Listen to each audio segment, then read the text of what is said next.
പുത്രന്റെയും പരിശുദ്ധാത്മാവിന്റെയും നാമത്തിൽ ആമേൻ. എന്റെ പ്രിയപ്പെട്ടവർ, ഇന്ന് ജൂലൈ 1-ാം തീയതി ബുധനാഴ്ച. അമ്മേ പരിശുദ്ധ അമ്മേ, അമ്മേ പരിശുദ്ധമേ, ദൈവമാതാവേ, കൃപാസനത്തിലൂടെ ഞങ്ങൾക്കും ഞങ്ങളുടെ ദേശത്തിനും അമ്മ മധ്യസ്ഥം തേടി തന്ന എല്ലാ അനുഗ്രഹങ്ങൾക്കും കൃപകൾക്കും ഞങ്ങളിപ്പോൾ ഹൃദയം നിറഞ്ഞ നന്ദി പറയുന്നു. അമ്മേ പരിശുദ്ധമേ, ദൈവമാതാവേ, 2004 ഡിസംബർ 7-ാം തീയതി ഉച്ചകഴിഞ്ഞ് 2:30 കൃപാസനത്തിൽ സംഭവിച്ച അമ്മയുടെ പ്രത്യക്ഷപ്പെടലിനെ കുറിച്ച് തിരുസഭയ്ക്ക് സമർപ്പിച്ചിരിക്കുന്ന പഠനരേഖകളുടെ മേൽ സഭാത്മകമായ പഠനം ആരംഭിക്കുവാൻ ഞങ്ങൾ പ്രാർത്ഥിക്കുന്നു. അമ്മേ പരിശുദ്ധമേ, ഭൂസ്വർലോകങ്ങളുടെ രാജ്ഞിയായ അങ്ങേയ്ക്ക് ഭൗമസംരക്ഷണത്തിനായി പ്രപഞ്ചപ്രകൃതിയെ തന്നെ തിരുസഭ പ്രതിഷ്ഠിക്കുവാൻ ഈ പ്രത്യക്ഷീകരണം വഴി ഇടയാക്കണമേ. പരിശുദ്ധമേ, ജപമാല മാതാവേ, സകല കൃപാസനം പ്രാർത്ഥനയോടും ചേർത്ത് ഞങ്ങളിപ്പോൾ പ്രാർത്ഥിക്കുന്ന ഈ കുടുംബത്തിന്റെ പ്രത്യേക നിയോഗം പറ മക്കളെ.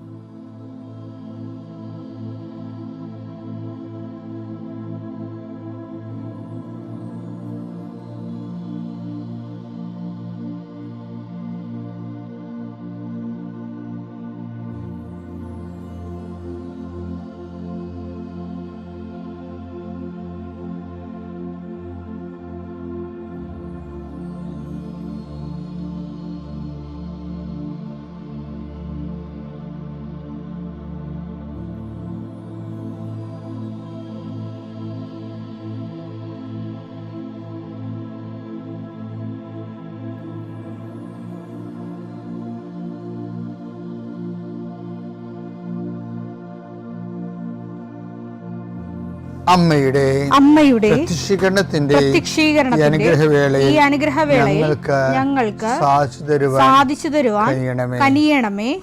ആമേൻ. വിശ്വാസ പ്രമാണം. സർവശക്തനായ പിതാവും ആകാശത്തിന്റെയും ഭൂമിയുടെയും സൃഷ്ടാവുമായ ദൈവത്തിൽ ഞാൻ വിശ്വസിക്കുന്നു. അവിടുത്തെ ഏകപുത്രനും ഞങ്ങളുടെ കർത്താവുമായ ഈശോമിശിഹായിലും ഞാൻ വിശ്വസിക്കുന്നു. ഈ പുത്രൻ പരിശുദ്ധാത്മാവിനാൽ ഗർഭസ്ഥനായി കന്യകാമറിയത്തിൽ നിന്ന് പിറന്ന് പൊന്തിയോസ് പീലാത്തോസിന്റെ കാലത്ത് പീഡകൾ സഹിച്ച് കുരിശിൽ തറയ്ക്കപ്പെട്ട് മരിച്ച് അടക്കപ്പെട്ട് പാതാളങ്ങളിൽ ഇറങ്ങി മരിച്ചവരുടെ ഇടയിൽ നിന്ന് 3-ാം നാൾ ഉയർത്ത് സ്വർഗത്തിലേക്ക് എഴുന്നള്ളി സർവശക്തിയുള്ള പിതാവായ ദൈവത്തിന്റെ വലതുഭാഗത്തിരിക്കുന്നു. അവിടെ നിന്ന് ജീവിക്കുന്നവരെയും മരിച്ചവരെയും വിധിക്കുവാൻ വരുമെന്നും ഞാൻ വിശ്വസിക്കുന്നു.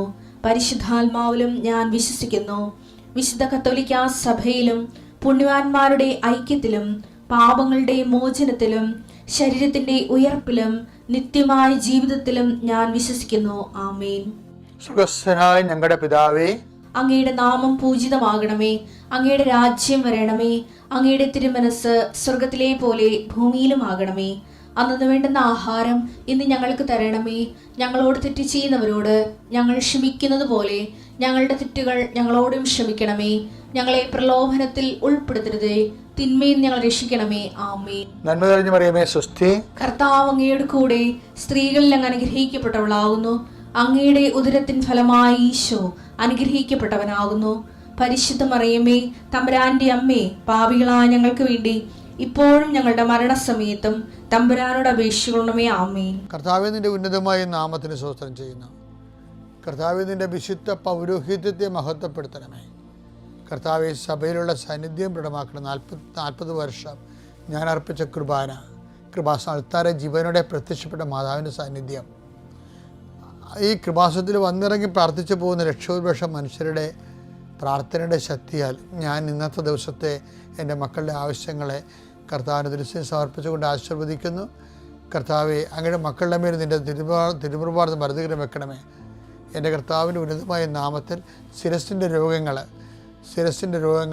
ബ്രെയിനിലെ സിസ്റ്റുകൾ, ബ്രെയിനിലെ ക്യാൻസറുകൾ, ബ്രെയിനുമായിട്ട് ബന്ധപ്പെട്ട മുഴുവൻ രോഗങ്ങൾ ഈ നിമിഷം ഇത് പ്രാർത്ഥന കൂടുന്ന മക്കളുടെ മേൽ കർത്താവിൻ്റെ ശക്തി ഒഴുകുകയും നീ സുഖപ്പെടുകയും ചെയ്യട്ടെ. തൊണ്ടനൊമ്പരങ്ങൾ, അത്തോൺസൈറ്റുകൾ, തൈറോയിഡുകൾ, ശ്വാസകോശ രോഗങ്ങൾ, ഉദര രോഗങ്ങൾ, പിസ്ത രോഗങ്ങൾ, PCOD രോഗങ്ങൾ, സർവാംഗവാത രോഗങ്ങൾ, വൃഷ്ണരോഗങ്ങൾ, കർത്താവിൻ്റെ നാമത്തിൽ ഉച്ചമുതൽ ഉള്ളങ്കാര് വരെ കർത്താവിൻ്റെ രക്തം പടരട്ടെ. മരുന്ന് ലേപനമല്ല, അങ്ങനെ വചനമാണല്ലോ അങ്ങനെ മക്കളെ സുഖപ്പെടുത്തുന്നത്.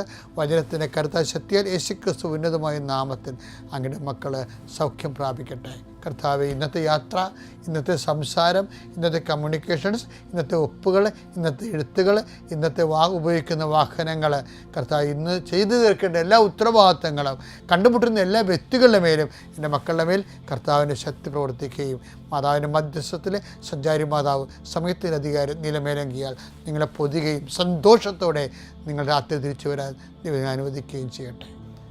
കഴിഞ്ഞ ദിവസങ്ങളിലെ റോജൻ എന്നും പറഞ്ഞൊരു മകൻ സാക്ഷ്യം പറഞ്ഞു. റോജനെയൊക്കെ പ്രശ്നിച്ച റോജന് വീട് നല്ല വീടൊക്കെയാണ്, പക്ഷെ സ്ഥലം കുറവാണ് അവിടെ.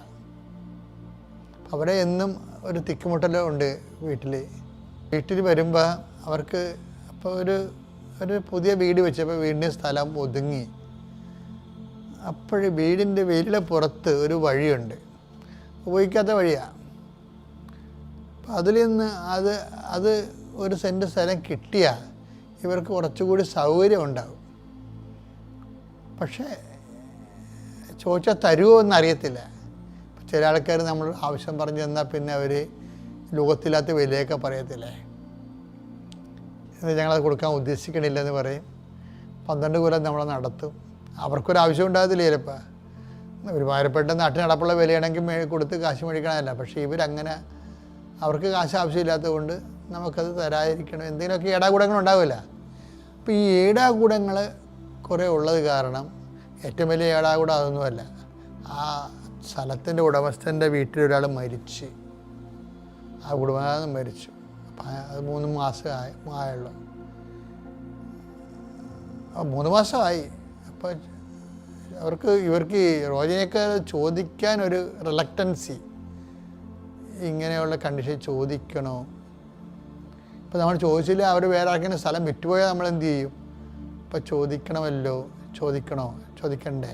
അപ്പം അങ്ങനെയൊക്കെ ചിന്തിച്ച് അവസാനം ഇവർ 3 അമ്മയും ഭാര്യയും റോജനും സെപ്പറേറ്റ് ഉടമ്പടിയിലാണ്. ഒരു കുടുംബത്തിൽ തന്നെ 3 ഉടമ്പടിയാണ്. അപ്പോൾ അവർ അവസാനം പരിശുദ്ധാത്മാവ് നിങ്ങൾ ചോദിക്കാൻ പറഞ്ഞു. അപ്പോൾ അവർ ചോദിച്ച് ചോദിക്കണത് വിഷമമുണ്ട്, ഞങ്ങളങ്ങനെ ഉദ്ദേശിച്ചിട്ടില്ല, നിങ്ങളെ വിഷമിക്കാൻ ഉദ്ദേശിച്ചിട്ടില്ല. ഇപ്പോൾ വീട് വെച്ചപ്പോൾ ഒതുങ്ങിപ്പോയ സ്ഥലത്തകത്ത് പെരുമാറാൻ സ്ഥലമില്ല, ഞങ്ങൾക്ക് 1 സെൻറ്റ് സ്ഥലം കിട്ടിയാൽ കൊള്ളാമെന്ന് പറഞ്ഞു. അപ്പോൾ ഇവരോടത്ത് എന്തെങ്കിലും 1 കൊല്ലം കഴിഞ്ഞ് തരാമെന്നവരൊക്കെ പറയുമെന്ന് വിചാരിച്ചത്. പക്ഷെ അവർക്ക് കാര്യങ്ങൾ പെട്ടെന്ന് മനസ്സിലാകുന്ന ആൾക്കാർ, ആ വീട്ടുകാർ. അത് പറഞ്ഞ് അതെന്താ, കുറച്ച് പണിയുണ്ടത്, വീട്ടുകാരൻ്റെ പുരയിടത്തു നിന്ന് പേരിൽ നിന്ന് എൻ്റെ പേരിലോട്ട് മാറ്റണം, എൻ്റെയും പിള്ളേരുടെ മേലോട്ട് മാറ്റണം. മാറ്റിയാൽ തരുന്നതിന് കുഴപ്പമൊന്നുമില്ലെന്ന് പറഞ്ഞു.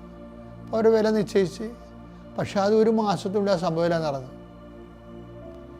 റോജൻ്റെ ഈ സാക്ഷ്യം കേട്ടപ്പോഴേ എൻ്റെ മനസ്സിൽ ഉണ്ടായിരുന്നൊരു സംഭവം, നമ്മൾ ഈ അപേക്ഷയൊക്കെ പൂരിപ്പിക്കത്തില്ലേ. അപ്പോൾ നമ്മൾ ബാങ്കിൽ അപേക്ഷയൊക്കെ പൂരിപ്പിക്കണം, വേറെ എന്തൊക്കെയല്ല ഇൻ്റർവ്യൂവിൻ്റെ അപേക്ഷയൊക്കെ പൂരിപ്പിക്കണം.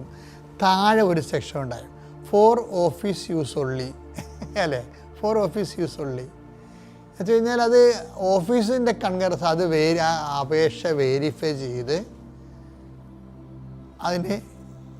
അതിനെ റെക്കമെൻഡ് ചെയ്യുകയോ അല്ലെങ്കിൽ റിമാർക്ക് എഴുതി മാറ്റുകയോ ചെയ്തിട്ട് ഓഫീസ് സീൽ വെക്കേണ്ട സ്ഥലമാണ്. ഫയലിലേക്ക് പോകണമെങ്കിൽ ഓഫീസ് ഒപ്പും വേണം, മാനേജറുടെ ഒപ്പും വേണം, ഓഫീസിൻ്റെ സീലും വേണം. അതിന് പിന്നെ ചില അണ്ണന്മാർ അതൊന്നും അറിയാതെ അവിടെ കയറി എഴുതും. ഇങ്ങനെ കുറേ ആൾക്കാരുണ്ട്. എന്ന് വെച്ചാൽ ചിലത് ദൈവം തന്നെ ചെയ്യേണ്ടതാണ്, അവിടെ ഓഫീസ് യൂസ് ഉള്ളിയാണ്. ദൈവം തന്നെ ചെയ്യേണ്ടത്, നമ്മൾ ചെയ്താൽ ശരിയാകത്തില്ല. നമ്മൾ ചെയ്താൽ അത് ക്യാൻസലാകും മിക്കവാറും. ഈ അറിയാൻ പാടില്ലാത്തവർ കയറി ഓഫീസിൻ്റെ പേപ്പറെ കയറി കുറേ പേരൊക്കെ എഴുതി നമ്മൾ സ്വന്തം കാര്യമൊക്കെ എഴുതി വെക്കണില്ലേ, അതുപോലെ വരും. അപ്പം ദൈവത്തിൻ്റെ ഭാഗത്തു നിന്നുള്ള കാര്യം ദൈവം തന്നെ ചെയ്യേണ്ടത്. അപ്പം നമ്മളെന്താ ചെയ്യേണ്ടത്? ദൈവത്തെ കൊണ്ട് അത് ചെയ്യിക്കണം. അതിനെന്ത് ചെയ്യണം? ദൈവം നമുക്ക് വേണ്ടി അത് ചെയ്യാൻ ഇപ്പോൾ ബൈബിൾ പറയത്തില്ലേ, ഇവൻ ഇത് ചെയ്തു കൊടുക്കാൻ ഇവൻ അർഹനാണ്. ആ വചനം എടുത്തേ, ലുക്ക 7:4. അവർ യേശുവിന്റെ അടുത്ത് വന്ന്, അവർ യേശുവിൻ്റെ, അത് യഹൂദ പ്രമാണികളാണ് കേട്ടോ, അവർ യേശുവിൻ്റെ അടുത്ത് വന്ന് കേണ് അപേക്ഷിച്ച് പറഞ്ഞു, നീ ഇത് ചെയ്തു കൊടുക്കാൻ അവൻ അർഹനാണ്. അതാണ് വിഷയം, അവൻ അർഹനാണ്. അപ്പം നമ്മൾ ഈ 4 ഓഫീസേഴ്സ് ഉള്ളെന്ന് പറയുമ്പോൾ നമ്മൾ ചെയ്യേണ്ടത്, അത് ദൈവം ചെയ്യാനുള്ള ദൈവം ചെയ്തോളൂ. പക്ഷെ നമ്മൾ ചെയ്യേണ്ടത് എന്താണ്? ഇത് ദൈവം അത് ചെയ്തു തരാൻ, ആ ഓഫീസിലെ വർക്ക് കൺകറൻസ് ചെയ്തു തരാൻ, സീൽ ചെയ്തു തരാൻ, സൈൻ ചെയ്തു തരാൻ നമ്മൾ തന്നെ ദൈവത്തിരുസനെ അർഹരാക്കേണ്ടതുണ്ട്.